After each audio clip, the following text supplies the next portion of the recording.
Hello，大家好，我係 Karen，歡迎返嚟靈光一閃嘅呢一個頻道。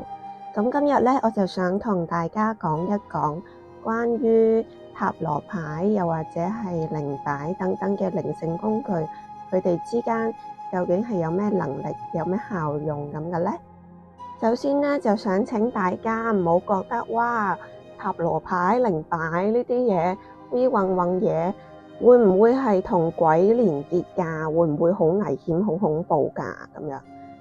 呢一啲講法呢，我經常會聽到啲唔係好認識塔羅牌之類嘅人呢會講起嘅，甚至乎有啲人會將呢啲同筆仙啊、靈應盤呢啲加埋一齊嚟講嘅。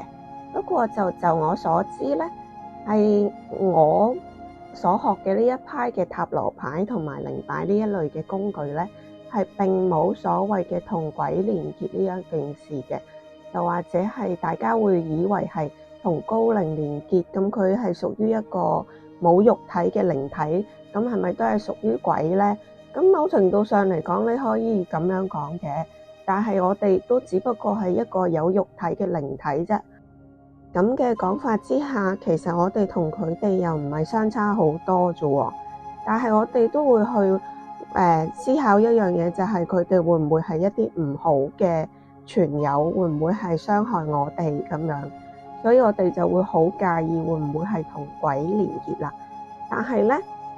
就等同於人有好人有壞人之分，靈體亦都有好嘅靈體同埋壞嘅靈體之分。咁我哋普遍咧就會將好嘅靈體叫做高靈啦，又或者係一啲天使等等啦。咁壞嘅靈體就會話係鬼咁樣，所以就會分咗呢兩個咁樣嘅極端。但係好似人一樣，人有某一方面可能好，某方面可能係壞，呢啲係並不是二分法嘅嘢。靈體某程度上嚟講，亦都好難講話佢係咪完全地好定完全地壞㗎噃。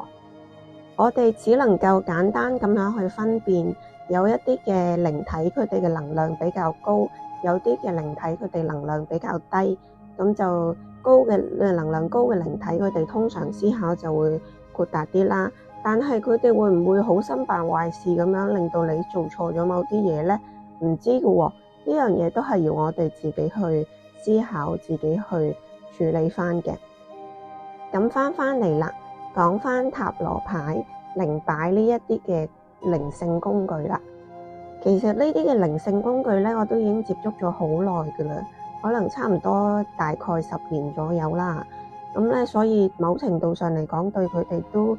有一個比較正面同埋比較理性少少嘅一個思考模式啦，可以同大家講一講嘅。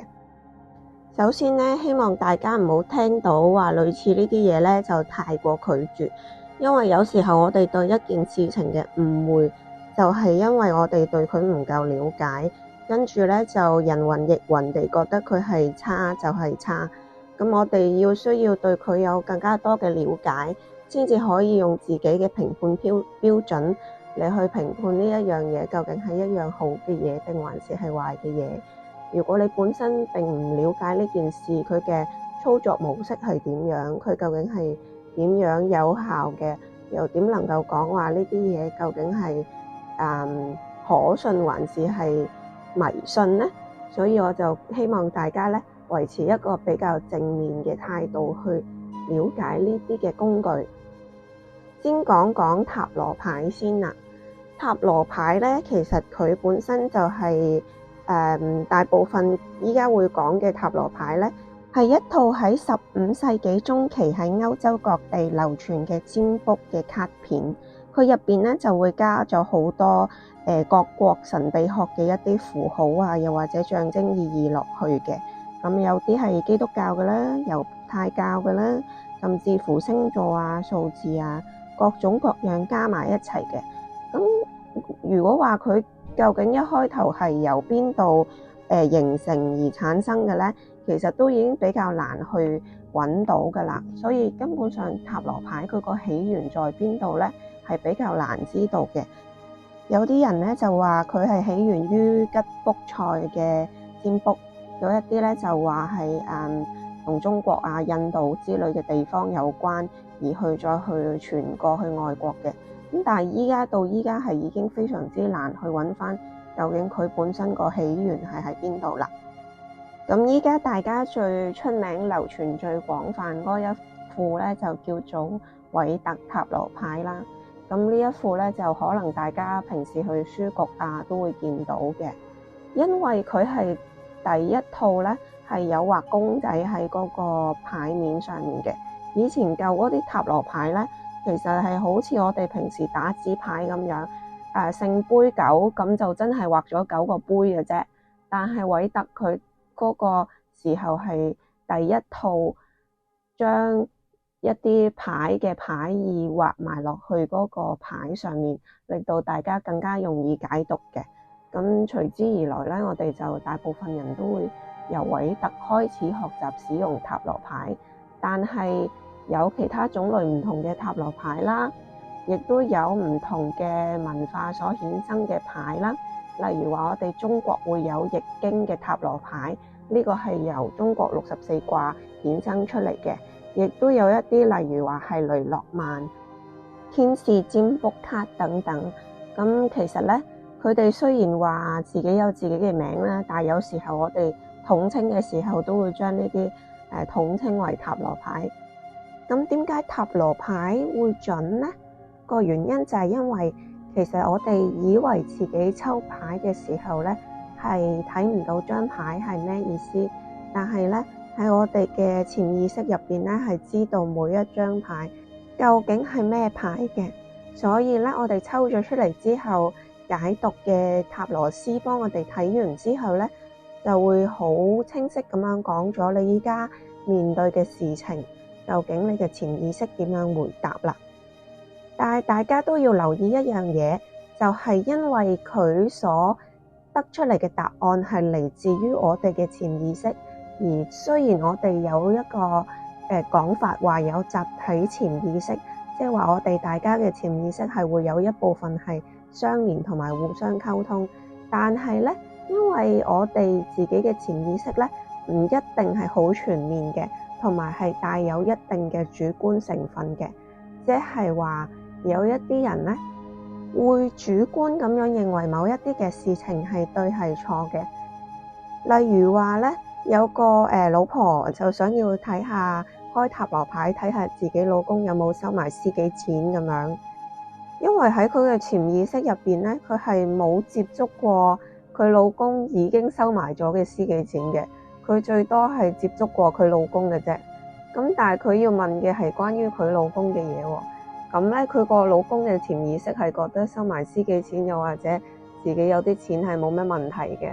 咁變咗成件事就係，究竟老公個潛意識會唔會講翻俾老婆個潛意識知佢有冇收埋私己錢呢？可能嗰個老公嘅潛意識就唔會進行呢一種嘅溝通啦。咁個老婆咧用塔羅牌就 check 唔到自己老公究竟有冇收埋私己錢啦。而另外一件事就係嗰個老婆佢主觀地認為個老公係有收埋私己錢定係冇收埋私己錢，都會影響咗個結果嘅。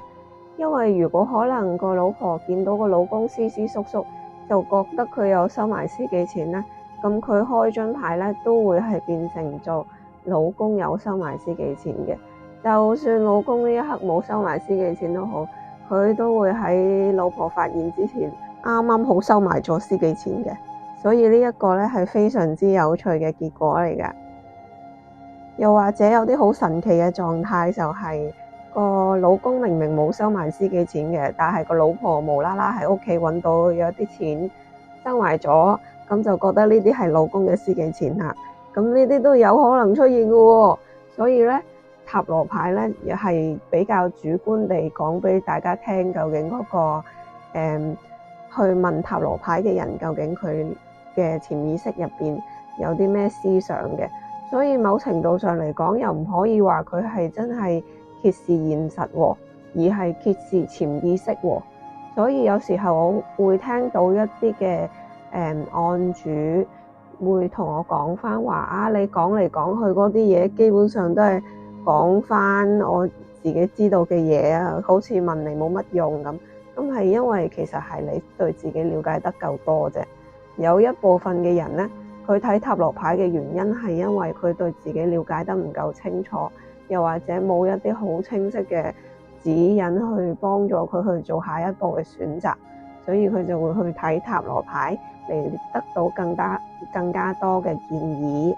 咁呢一部分嘅人呢，就會覺得啊，真係好啱、好正確、好有意思，甚至乎有一啲人呢，佢做咗好多嘅努力，但係呢，佢覺得自己不被別人看到。咁睇塔羅牌嘅時候，當塔羅師講返俾佢聽，佢之前做咗嘅努力係有結果嘅，係有成果嘅，咁佢都會可能會感覺到欣慰咁樣啦。另外一件事呢，就係關於睇塔羅牌呢一件事，必須要得到個案主嘅個人同意嘅，唔係嘅話呢，結果係會非常之唔準確。我知道大家呢，好多人都會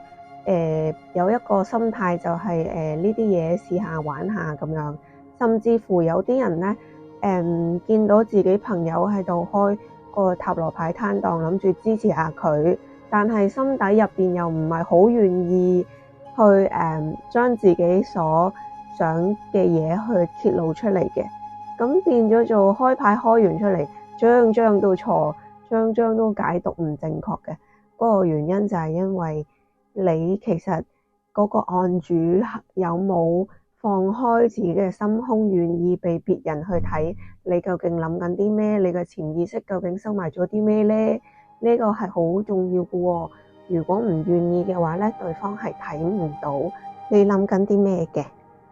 咁同一個道理啦，我哋如果得唔到案主本人嘅准許，就唔能夠睇到佢潛意識入邊嘅嘢，所以呢，我哋亦都唔可以問一啲唔關案主嘅一啲事嘅，即係例如話係個媽媽想問佢嘅小朋友嘅一啲比較私隱嘅情況，咁可能呢個媽媽嚟測塔羅牌呢，就唔係好準確嘅，因為就會比較主觀一啲。但係如果個小朋友嚟測塔羅牌呢，就會準確啦，因為媽媽測到嘅係媽媽想個小朋友點，而小朋友測到嘅係小朋友自己想點。而去測一啲關於關係上面嘅嘢，例如話佢究竟愛唔愛我啊，呢啲嘢呢，都係講係你本身 feel 到對方愛唔愛你，愛你有幾多呢？所以亦都係一個比較主觀嘅事，但係實際對方係唔係愛你呢？你未必可以清楚地得知嘅。咁有啲人就會話啊，咁塔羅牌咪好似好廢咁樣咯，好多嘢都測唔到。咁但係其實呢，大家要知道，大家日常相處入邊呢，係會有啲不同嘅牽絲透露咗出嚟嘅。例如話嗰個人究竟鍾唔鍾意你嘅話，可能會喺佢嘅日常表情啦，同你嘅社交嘅關係啦，同你點樣講嘢啊之類咧，會透露咗出嚟嘅。但係呢啲嘢我哋平時未必留意到，但係用塔羅牌嚟 check 咧，就可能會講到一啲真相俾你知啦。甚至乎咧，呢個世界上面有一啲人咧，係會自欺欺人嘅，因為佢哋好需要佢關係上面嘅嗰一種被需要或者係被愛嘅感覺啦。所以咧，會去委屈咗自己，而去滿足其他人嘅需要。而塔羅牌咧都可以睇得出呢一啲嘅關係，從而去揭示翻出嚟嘅。咁大家就可以知道究竟喺嗰段關係入邊最佳嘅相處方式究竟係點樣，又或者係對方呢一個關係是否健康咧等等。跟住有啲人咧就會問啦，咁之前講話靈體啊、高靈嗰啲究竟幾時會出現呢？咁其實就係當你需要一啲高靈嘅指引嘅時候咧，有時候就會出現嘅。即係例如話建議你嘅人生嘅成長路下一步要做啲咩啊，又或者係你應該點樣地同別人相處啊，類似呢啲建議嘅時候咧，會更加多地帶咗一啲高靈嘅成分嘅。因為高靈咧，其實就係代表一個比較了解更加多、更加廣泛嘅一個自己，所以佢會更加了解我哋應該要點樣去解決我哋依家面對嘅問題，佢就會俾到一啲比較合適嘅建議啦。另外咧，就係因為塔羅牌揭示一啲潛意識嘅資料啦，所以咧就唔係好贊成大家就算係測兩個人嘅關係都好啦，都唔太贊成大家兩個人一齊聽同一個結果嘅，因為咧有啲時候就會唔知道你個內心諗緊啲咩㗎嘛，咁嗰陣時講俾你聽又唔係，唔講俾你聽又唔係咁樣，就會有少少難辦。所以咧如果係一啲情況下，人哋團體想玩塔羅牌，又或者兩三個人想玩塔羅牌嘅話咧，咁就會問翻個案主究竟佢需唔需要自己單獨一個人聽咧？咁又睇下嗰個牌嘅情況。如果佢唔介意，覺得唔需要嘅話，又會喺一啲見到某一啲牌嘅時候，特別問一問佢呢個時候需唔需要，淨係你自己聽啊等等嘅。所以大家自己去玩塔羅牌，去睇塔羅牌嘅時候咧，都可以去咁樣留意一下，就自己一個人去睇塔羅牌會比較好嘅。另外咧，有一樣嘢非常之特別，就係我學塔羅牌之前咧，可能未必預料到嘅一樣嘢咧，原來塔羅牌係有少少能醫不自醫嘅，尤其是我哋最傳統嘅嗰一副韋特塔羅牌。點解咁樣講咧？原來咧喺韋特嘅塔羅牌入邊咧，你一張牌本身係包含咗佢嘅正面意思同埋背面意思嘅，即係其實本身張牌係包含咗兩個唔同嘅意思啦。咁有啲人咧就會用正牌同逆牌嚟作出區分，但係事實上嚟講，只要你抽到嗰張牌，你就同時得到咗佢嘅正面意思同埋背面意思嘅啦。就係睇下你點樣去分析，點樣去理解嘅啫。即係話咧，喺某啲人嘅眼入邊咧，一個人好自愛咧，但係其他人嘅眼入邊咧就會覺得呢個人好自私。呢一啲咧係好難去分得開嘅，因為我哋本身一個人就係多面性噶嘛。我哋有一個特質嘅同時，亦都有嗰個特質所顯示嘅某一啲嘅缺點。例如話你個人比較細心嘅話，可能你喺某一啲時候就會顯得比較吹毛求疵等等。咁所以睇塔羅牌嘅時候，縱使個塔羅師係用咗正逆呢一個方式嚟分開都好啦，但係其實佢同時亦都有正同逆兩個意思喺入邊嘅。咁大家就要留意一下啦。而能醫不自醫，塔羅師唔可以自己睇自己嘅牌嘅原因，就係因為塔羅師已經同時知道咗正嘅意思同埋逆嘅意思。佢去睇其他人嘅牌嘅時候咧，會直覺地覺得呢一個牌所代表嘅係正嘅意思定係逆嘅意思嘅，但係幫自己睇牌咯，就會容易出現一個情況咧，就係塔羅師本人想要正面嘅意思，咁如果出現咗負面嘅直覺嘅感覺嘅話，就開始否定自己嘅直覺啦。咁如果想要自己幫自己睇牌嘅話，可能都要練一練先 OK 啊嚇。如果大家本身就諗住話想要幫自己睇牌而去學習塔羅牌嘅話咧，咁我都係建議大家可能直接揾個塔羅師會方便啲。塔羅牌咧就講得差唔多啦。依家同大家輕微咁樣提一提靈擺，因為佢哋個原理都係好相似嘅，都係去因應翻你嘅潛意識去俾答案你嘅。其實靈擺佢開頭咧係一啲部落，佢哋又會用一啲柳樹枝去測下邊度附近會有水源啦。因為咧佢哋會發現，如果某一邊有水源嘅話咧，啲柳樹枝就會向嗰一方面傾斜同埋擺動嘅，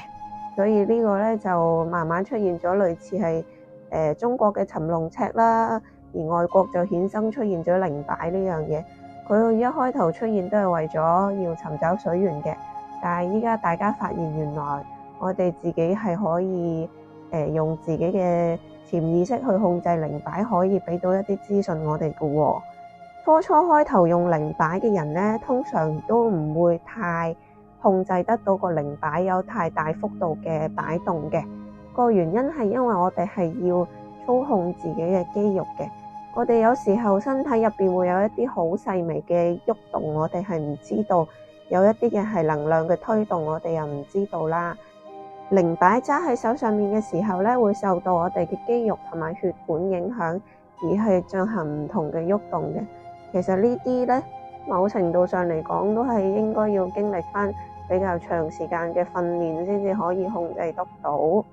而另外，你話能量究竟控唔控制到呢？其實係控制到㗎。如果你一個能量比較強嘅人，企喺揸住靈擺嘅人嘅對面，去要求佢個靈擺作出一個完全唔同嘅方向嘅話呢，對嗰個靈擺係會有影響㗎喎。所以大家就可以諗下一件事，就係我哋唔淨止係得個身體肌肉去操控呢個靈擺，而有啲人會覺得啊，你個手本身喺度喐緊嘅，所以個靈擺先至會咁樣喐。我可以講話呢個你咁樣講又真係無可厚非嘅。咁始終我哋啲肌肉同血管係一定會喐㗎嘛，同埋當個靈擺擺動到一定幅度嘅時候，佢係會影響埋我哋隻手跟住佢喐㗎嘛。所以呢個好難去解釋話唔係我哋自己隻手喐，咁我啲血管喐咗，咁都叫喐咗啊，係咪？所以咧，我就覺得靈擺呢樣嘢可能大部分自己幫自己玩，會相對地係一個比較合適嘅一個工具啊。而使用靈擺嘅時候咧，通常都會有一啲特定嘅手勢同埋一啲圖表去使用嘅。咁我自己嘅使用嘅經驗嚟講咧，就係用靈擺最好係問一啲關於自身身體嘅嘢係最好嘅，而且我亦都係覺得最有效嘅。例如話你可以 check 下某一啲嘅產品適唔適合你啦，又或者係其實你可以 check 下自己依家嘅金錢嘅指數，你有幾多嘢棘住喺個潛意識入邊，令到你依家賺唔到錢。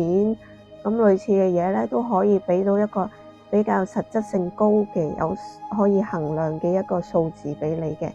但係主要嚟講係因為咩嘅原因而導致你棘住咗喺呢個位嗰度，錢賺唔多咧？咁就要你列舉得夠多先至得啦。即係話，如果你本身諗唔到呢個去寫落張表嗰度嘅話，你就可能永世都揾唔到你究竟因為咩原因而令到你嘅金錢分數比較低噶啦。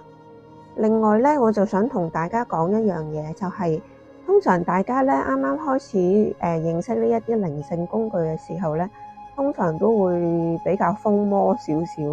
即係例如話攞個靈擺周圍 check 啦，攞啲塔羅牌咩都開一下啦，咁樣。咁因為呢個都算係學習階段同埋剛剛認識啦。但係我覺得咧，大家如果係瘋魔完呢一陣咧，大家就盡量要將呢樣嘢變翻做一個正常嘅工具咯。因為我哋有時候如果太過依賴一個工具嘅話，其實對我哋自己本身都唔係一件好事嚟嘅。我哋如果太多事情都係靠呢一個工具去為我哋自己做決定嘅話，咁你有冇諗過呢件事情你有冇責任喺入邊呢？所以大家要留意翻一樣嘢，就係如果你選擇將力量放俾呢一個工具嘅話，